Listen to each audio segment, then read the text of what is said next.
Nadreen, कुछ आम खबरें मैं आपके साथ शेयर करता हूँ। सबसे पहले तो ये है कि इमरान खान साहब को डॉक्टर्स ने चेक किया और दो तरह की रिपोर्टें अब बनसरे-आम पे आ रही हैं।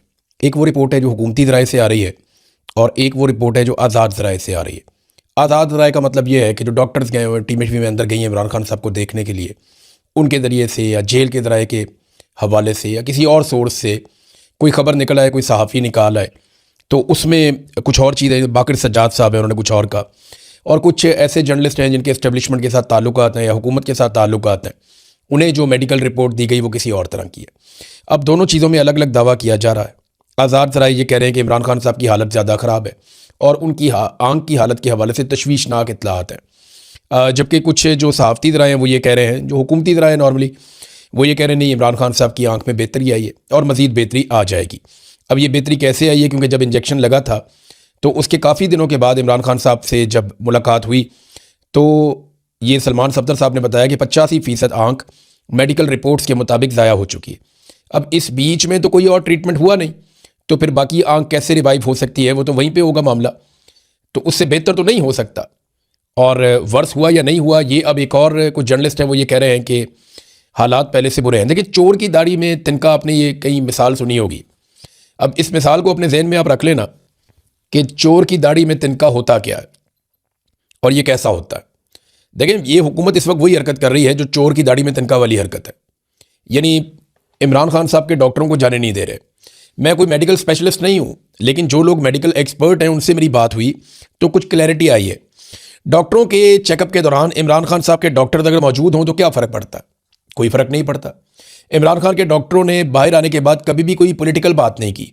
उन्होंने हमेशा बताया कि इमरान खान साहब के ब्लड टेस्ट कैसे आए, उनका शुगर लेवल कैसा है, उनका जो ब्लड प्रेशर है वो कैसा है, या ओवरऑल उनकी कंडीशन कैसी है। डॉक्टर ने हमेशा यही चीज़ें बाहर आकर बताई हैं। लेकिन यहाँ पे इमरान खान साहब के डॉक्टर्स को मुलाकात नहीं करने दी जा रही। डॉक्टर्स ने कभी ये नहीं कहा कि आसिम मुनीर साहब ज़हनी मरीज़ हैं, या इमरान खान ने कोई आसिम लॉ की बात की है, या इमरान खान ने कोई और ऐसी बात की है। डॉक्टर्स कभी पॉलिटिकल बात बाहर आकर करते ही नहीं है। शौकत खानम के बड़े प्रोफेशनल डॉक्टर्स हैं, इमरान खान साहब को बड़े लंबे अरसे से वो देख रहे हैं, उनका कंसर्न सिर्फ इमरान खान साहब की सेहत के हवाले से है। अब अगर डॉक्टर बाहर आ जाए और डॉक्टर बाहर आके इमरान खान साहब की सेहत के बारे में बताएं, जैसा कि हुकूमत बताना चाहती है, और इमरान खान साहब के डॉक्टर अगर आके अनाउंस करेंगे तो बेचैनी ख़त्म हो जाएगी। ये जो एहतजाज चल रहा है इसमें हुकूमत को थोड़ा सा रिलीफ मिल जाएगा। यानी हुकूमत तो ये चाहती है ना कि इस्तेहकाम आए, लड़ाई झगड़ा ना हो, एहतजाज ना हो, लेकिन ये हुकूमत जानबूझकर ऐसी हरकत क्यों कर रही है जिससे लड़ाई झगड़ा बढ़े, जिससे सूरत हाल जो है वो मज़ीद तशवीश में जाए, लोगों की बेचैनी में इजाफा हो। इमरान खान साहब को करना तो ये चाहिए था, हुकूमत को खुद ही ऑफर करती जी, आप डॉक्टर थे इमरान खान साहब के, आप आएँ, आपको चेक करवा देते हैं, ये आप ब्लड टेस्ट भी ले लें, आप सारा कुछ करके तो आप देख लें, मसला ही कोई नहीं है। जबकि इमरान खान साहब की फैमिली है, अगर उन्हें भी मिलने देते तो कोई एतराज़ नहीं होना चाहिए था। दर्जनों इमरान खान साहब के बयान पहले आ चुके हैं, एक बयान और आ जाता तो क्या क़यामत आ जाती। फ़र्ज़ करें फैमिली आकर दो चार जुमले बोल देती ना, तो ये दो चार जुमलों में और क्या क़यामत आ जाती। इतना कोई आसमान तो नहीं गिर जाता। इससे पहले इतनी मरतबा इमरान खान साहब ने स्टेटमेंट दिए हैं।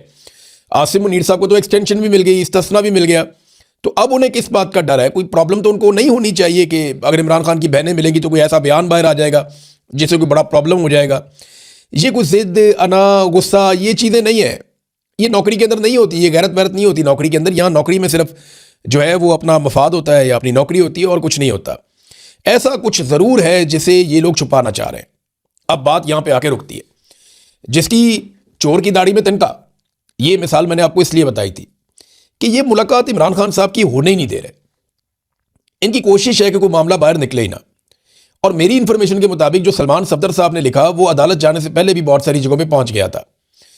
यानी इनको इतना ज़्यादा इस बात का ख्याल है और इन्होंने इतना ज़्यादा चीज़ों को कंट्रोल रखा हुआ है कि ये इमरान खान की इंडिपेंडेंट ओपिनियन बाहर आने नहीं देंगे। ऐसा क्या है जिसको ये छुपा रहे हैं? इमरान खान ऐसा क्या बता सकते हैं जो ये लोग नहीं चाहते कि बाहर आवाम को, पाकिस्तानियों को पता चले? नंबर एक।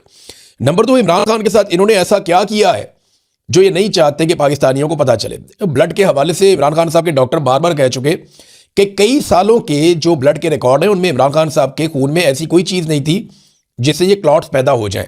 मैं ज़ाती तौर पे ये क्लॉट पैदा होने की बीमारी को इसलिए जानता हूँ कि मेरे एक अजीज़ हैं, वो अपना INR मेंटेन रखने के लिए एक मखसूस दवाई खाते हैं। मेरे वालिद साहब हैं, मैं साफ आपको बता देता हूँ, उन्हें ये प्रॉब्लम हमारे अब सारा घर फेस करता है जब किसी एक शख्स को ये प्रॉब्लम हो। तो मेरे वालिद साहब का जो ब्लड है उसमें क्लॉटिंग हो गई थी और उसकी वजह से बड़ा शदीद हमें प्रॉब्लम फेस करना पड़ा और मल्टीपल टाइम, और काफ़ी लंबा अरसा हम परेशान भी रहे। अब वो दवाई खाते हैं अपने खून को बारीक करने के लिए, खून को पतला करने की मेडिसिन वो खाते हैं, और उनका वो रेगुलर टेस्ट होते रहते हैं। तो ये ब्लड के अंदर पैदा हो जाती है वक्त के साथ साथ। इमरान खान के जितनी भी ब्लड रिपोर्ट्स हैं वो तो बिल्कुल रेगुलर चेक होती रही हैं, और अगर वो बिल्कुल नॉर्मल है तो फिर इमरान खान साहब को ये प्रॉब्लम क्यों हुआ, अचानक से कैसे हो गया?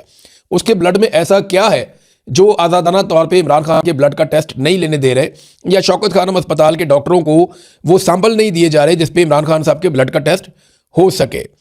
अब ये क्लॉटिंग जो होना है ना, ये कुछ छोटी बात नहीं है। इसमें देखिए अलीमा खानम का एक स्टेटमेंट है, वो मैं आपको यहाँ पे पढ़ के ज़रूर सुनाऊंगा। जो अलीमा खानम ने बात की इस हवाले से, कि अलीमा खानम ने कहा कि हमें ये फिक्र बढ़ती जा रही है कि आखिर हमारे ख़ानदान के फ़र्द को इमरान खान के मुआयने के वक्त मौजूद रहने से क्यों रोका जा रहा है।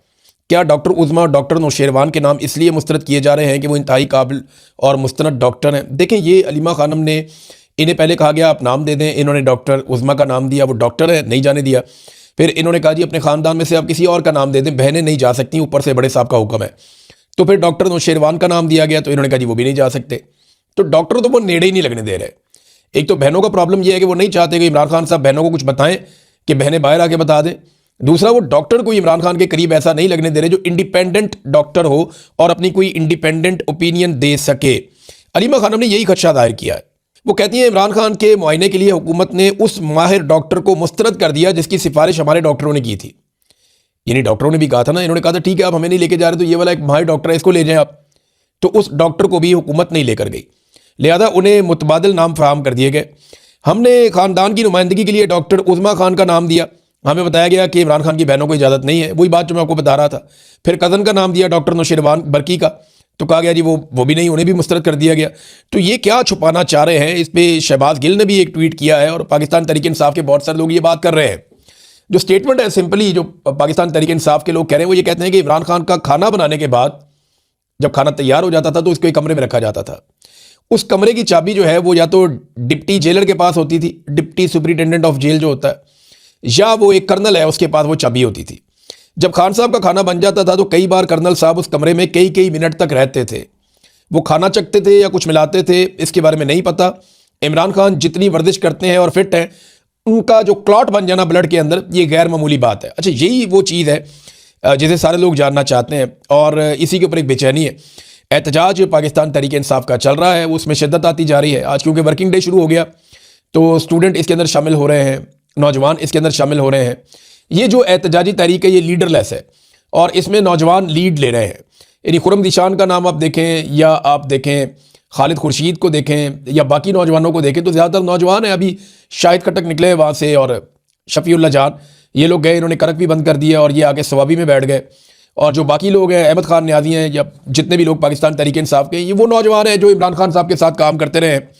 और बहुत सारे जेंजी अब तहरीक चला रहे हैं, वो अलग अलग जगहों पे एहतजाज कर रहे हैं। और यही तहरीक अगर बढ़ती जाएगी तो हुकूमत के लिए मुश्किलात में इजाफा होगा।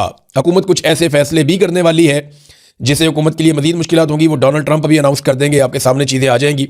बहरहाल लाहौर और दीगर पंजाब के इलाकों में पुलिस ने कुछ थोड़ी बहुत सख्ती शुरू कर दी है। इतनी ज़्यादा नहीं है कि लोग एहतजाज ही ना करें या लोग कुछ कर ना पाएँ। पुलिस भी बेचारी अब खाना पूरी करती है, वो भी बेचारे परेशान हो गए, मार मार के थक गए पाकिस्तान तहरीक इंसाफ को। तो जराइम उनसे कंट्रोल होते नहीं हैं, मामलात वो ठीक कर नहीं सकते, कब्ज़ा माफिया को कंट्रोल नहीं कर पाते, बल्कि माफिया की तो हुकूमत है। और दूसरी जानिब जो है वो पीटीआई वालों के ऊपर ये चढ़े रहते हैं रोज़ाना की बुनियाद के ऊपर। तो पुलिस भी बेचारी मार मार के तंग आ गई है। दुनिया भर में एहतजाज हो रहा है। यानी हमने देखा कि बरतानिया के बहुत सारे शहरों में एहतजाज हुआ, लंदन में, मैनचेस्टर में, बर्मिंघम में, और बहुत सारी जगहों पे, बरतानिया में, यूरोप में बहुत सारी जगहों पे एहतजाज हुआ इमरान खान साहब के हक़ में। अमेरिका में एहतजाज हुआ, न्यूयॉर्क में एक बहुत बड़ा एहतजाज हुआ इमरान खान साहब के हक़ में। तो बड़े मुजाहरे अब शुरू हो गए हैं ओवरसीज़ पाकिस्तानियों की जानिब से। तो इससे एक दबाव तो आएगा। अभी शहबाज शरीफ साहब आ रहे हैं अमेरिका में, और उनकी अमेरिका आमद के मौके पर ओवरसीज़ पाकिस्तानी अगर वहाँ पे एक भरपूर एहतजाज करेंगे तो इससे एक दबाव जो है वो पाकिस्तान की सरकार के ऊपर और अमेरिका की सरकार के ऊपर ज़रूर बनेगा कि पाकिस्तानी इस हुकूमत को अपनी नुमाइंदा हुकूमत नहीं समझते। अच्छा, रात गए जो है ना, क्योंकि आप ये अब दिन के टाइम ये वीलॉग देख रहे हैं, रात को पुलिस ने रुकावटें जो लगाई हुई थी यहाँ पे इस्लामाबाद में, अब रुकावटें हटाना शुरू कर दी। अब वो ये तासुर देना चाहते हैं, जनाब हमने तो सिक्योरिटी के लिए रुकावटें लगाई थी, मंडे का दिन आ गया, चीज़ें नॉर्मलाइज़ कर देते हैं। और वैसे भी वहाँ पे कोई बहुत बड़ा एहतजाज तो हो नहीं रहा था, थोड़े से लोग खैबर पख्तूनख्वा हाउस के बाहर बैठे थे, कुछ लोग जो हैं वो पार्लियामेंट के अंदर बंद हैं, कुछ लोग पार्लियामेंट लॉजेस में हैं, तो वो अपना अपना एहतजाज कर रहे थे। इन्होंने कंटीनें वंटीनें बंद कर दी थी, खाने पीने के लिए था नहीं। तो सिंगल ताला लगा हुआ था, ताला को तोड़ने की हिम्मत कर नहीं पाया। बहरहाल पुलिस खुद ही अपने ताले खोल लेगी। ये बड़ा मम्मी डैडी जैसा एहतजाज था, लेकिन इसका इम्पैक्ट कितना आया ये आपको आने वाले दिनों में पता चल जाएगा। बहरहाल ना तो इमरान खान साहब को अस्पताल लाया गया, ना इमरान खान साहब के इलाज मुआवजे की कोई सहूलत दी गई, ना किसी की इमरान खान साहब से मुलाकात करवाई गई, और ना कोई ऐसी मेडिकल रिपोर्ट उनकी फैमिली को फराहम की गई जो फराहम की जानी चाहिए थी या जिस पे वो एतबार कर सकते।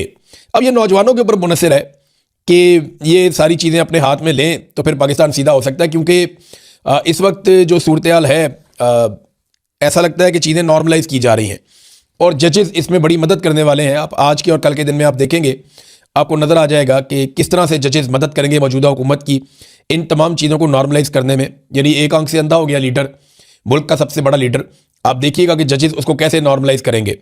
इमरान खान साहब वो आदमी है जिन्होंने सेहत कार्ड दिया पाकिस्तानियों को, और उसके ज़रिए से सिर्फ खैबर पख्तूनख्वा का बता रहा हूँ, बाकी पाकिस्तान का नहीं बता रहा मैं आपको, सिर्फ खैबर पख्तूनख्वा में 1,90,000 शहरियों ने अपनी आंखों का इलाज करवाया था इमरान खान साहब के सेहत कार्ड से, और आज उस शख्स की अपनी एक आंख ज़ाया कर दी गई है। ये 1,90,000 लोग जिन्होंने इमरान खान से अपनी आंखों का इलाज करवाया, सिर्फ यही लोग निकल आते ना तो हालात कुछ और होते। लेकिन लोग पाकिस्तान में ना, इमरान खान ने खुद शिकवा किया था कि आप बहुत सुस्त हैं, आप बहुत देर से जागते हैं।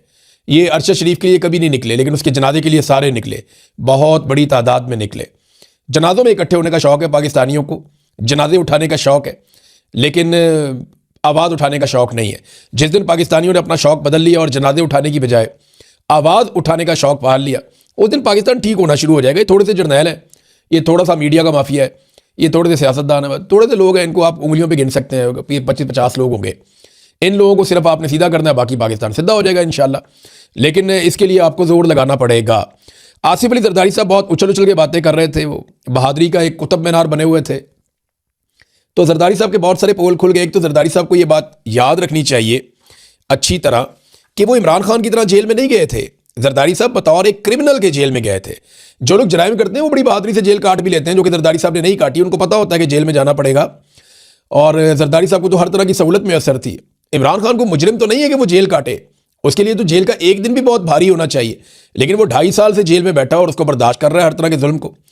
अब ये आलमी सतह पे इस तरह की खबरें छपी थी कि साबिक पाकिस्तानी वज़ीर-ए-आज़म बेनज़ीर भुट्टो और उनके शौहर आसिफ अली जरदारी को स्विस अदालतों की जानिब से मनी लॉन्ड्रिंग और किक बैक्स की वसूली से मुताल्लिक मुकदमात में सजा नाकाबिले तरदीद शवाहिद पर मबनी है, और स्विट्ज़रलैंड की अदलिया, हुकूमत और पुलिस फोर्स की दयानतदारी की गवाही देती है। लो जी, ये खबर है कि जरदारी साहब को जो स्विस अदालतों के अंदर सजा हुई, स्विट्ज़रलैंड की अदालतों से इनको सजा हुई है बैनुल अक़वामी सतह पे जरदारी साहब को, कि मनी लॉन्ड्रिंग की है और जनाब रिश्वत ली है, किक बैक्स, और नाकाबिले तरदीद शवाहिद है वहाँ पे। स्विट्ज़रलैंड की अदलिया ने, हुकूमत ने और पुलिस फोर्स की दयानतदारी की गवाही है कि उन्होंने इनको सजा दी है। और बेनज़ीर भुट्टो और उनके शौहर आसिफ अली जरदारी पर जनेवा की 2 अलग अलग अदालतों की तरफ से 2 गैर मुतल्लिका मुकदमात में फ़र्द जुर्म स्विस अदलिया की दयानतदारी और कारकर्दगी की गवाही देती है। मशहूर स्विस कानून की अफादियत, मुजरिमाना मामलात और बैनुल अक़वामी इमदाद पर वफाकी स्विस पुलिस की कारकर्दगी और स्विस हुकूमत का जो तरीक़ाकार है, अब ये सारा कुछ इस पर लिखा है। पूरी एक रिपोर्ट है कि किस तरह से कौन सा अटॉर्नी जनरल था, किसने कैसे किया, सरकार ने कैसे काम किया, किस तरह इनकी चोरी पकड़ी गई और किस तरीके से पता चला, और कैसे नैब इसके अंदर इन्वॉल्व हुआ और किस तरह इन्होंने लुटमार की। ये सारी इंटरनेशनल स्टोरीज है। ये कैसे पैसे लेकर चले गए मनी लॉन्ड्रिंग करके यहाँ से। तो जरदारी साहब आप पकड़े गए थे जिन केसेस में, उनका जवाब अब तक नहीं आया, बल्कि यूसुफ रज़ा गिलानी साहब की नौकरी भी वो जवाब के चक्कर में चली गई थी कि जब वहाँ से कागजात गायब किए जा रहे थे और पाकिस्तान नहीं लाए जा रहे थे, जब यूसुफ रज़ा गिलानी साहब ने अमल दरामद नहीं किया अदालती हुक्म पे, तो उनको जाना पड़ा और आप इस्तिस्ना के पीछे छुप गए और आप इस तरह उस केस से बचे। तो ये सारी दुनिया जानती है कि आपके ऊपर कौन से केसेस थे। आप मनी लॉन्ड्रिंग का कभी भी आज तक जवाब नहीं दे पाए। वो जो सरे महल जिसको आप ये कहते थे कि आपका है ही नहीं, वो बाद में आप ही लोगों का निकला ना। इसी तरह जो नवाज शरीफ साहब हैं, वो तो कभी मानते ही नहीं थे कि फ्लैट्स हमारे, फिर इनको मानने पड़ गए जी हमारे। फिर ये बता ही नहीं पाए कि पैसे कहाँ से आए थे जिन पैसों से इन्होंने खरीदा। फिर जाली प्रेस, ये एक ट्रस्ट डीड भी एक निकाल कर ले आए। पता लगा जी मरियम नवाज बेनिफिशियल ओनर है, वो कहती है जी मेरी लंदन तो क्या पाकिस्तान में भी कोई प्रॉपर्टी नहीं है। तो झूठ बोल बोल के इस खानदान ने, बल्कि दोनों खानदानों ने बेड़ा गर्क किया हुआ है। अब नाजरीन, पेट्रोल फिर उन्होंने महंगा कर दिया दोबारा। यानी कौम का तो ये समझते हैं कि चूमड़ निकाल देने, फर्क ही कोई नहीं पड़ता। अभी बिजली महंगी की, पेट्रोल महंगा कर दिया, फिर गैस महंगी करेंगे, फिर दोबारा बिजली की बारी आ जाएगी। बिजली पेट्रोल गैस, बिजली पेट्रोल गैस। आगे रमज़ान आ रहा है तो पाकिस्तान में हर चीज़ की कीमत को पर लग गए। वो जो राशन है उसकी कीमत पता करवाई है, वो पता चल रहा है पिछले साल जो राशन 7,000 रुपये में बन जाता था वो अब 10,000 रुपये में भी नहीं बन रहा। ये एक साल के अंदर फर्क पड़ा और ये कहते हैं महंगाई कम की है। ये कैसे कम की है कि 7,000 वाला राशन जो है वो 10,000 रुपये तक चला गया है। नाजरीन, मोहसिन नकवी जो है वो 2 मैदानों में उसको दिया गया मौका और दोनों में उसने पाकिस्तान को बदतरीन कारकर्दगी दिखाई है और दोनों में पाकिस्तान को शिकस्त हो रही है। एक के बाद एक दहशतगर्दी के मैदान में उसे वज़ीर दाखिला बनाया गया तो पाकिस्तान में दहशतगर्दी कई गुना बढ़ गई है, दहशतगर्दी के वाक़यात कई गुना बढ़ गए हैं और वो हर जगह बढ़ के मारता है, SHO ले आऊँगा, ये कर दूंगा, वो कर दूंगा, कुछ नहीं कर सकता। और इंटेलिजेंस पाकिस्तान की मुकम्मल तौर पे नाकाम हो रही है। तो ये तो वजारत दाखिला में उसका काम है। फिर क्रिकेट उसको दिए तो क्रिकेट का उसने बेड़ा गर्क करके रख दिया। इंडिया के साथ पहले बाइकआउट कर दिया, फिर मैच खेला, 61 रन से इबरतनाक शिकस्त हुई है। और ये जनाब वो सारे खिलाड़ी खिला रहे हैं जो या जिनके बड़े या वो खिलाड़ी खुद खुशनुदी करते हैं या खुशामदी जो है उनको टीम के अंदर उन्होंने भर्ती किया हुआ है, जिनका खेल के साथ ताल्लुक ही कोई नहीं है। किसी का सोरा जो है वो खुशामद करता है, किसी दूसरे का कोई और रिश्तेदार खुशामद करता है, किसी को जो है वो आसिम मुनीर साहब की शक्ल पसंद, वो यानी जो इनका दिल करता है ना अपनी टीम बना देते हैं, प्लेयर्स को देखते ही नहीं है। और उसकी वजह से इनको बदतरीन नाकामी हुई है। 61 रन से भारत ने इनको इबरतनाक शिकस्त दी है T20 में। अब ये एक ऐसा मैच था जो पाकिस्तान को जीतना चाहिए था, लेकिन बदकिस्मती, यानी आप बंदर के हाथ में माचिस देंगे तो वो आग ही लगाएगा ना। यही करेगा जो मोहसिन नकवी साहब कर रहे हैं। अब तक इतनी अपना ख्याल रखिएगा, अपने चैनल का भी। अल्लाह हाफ़िज़।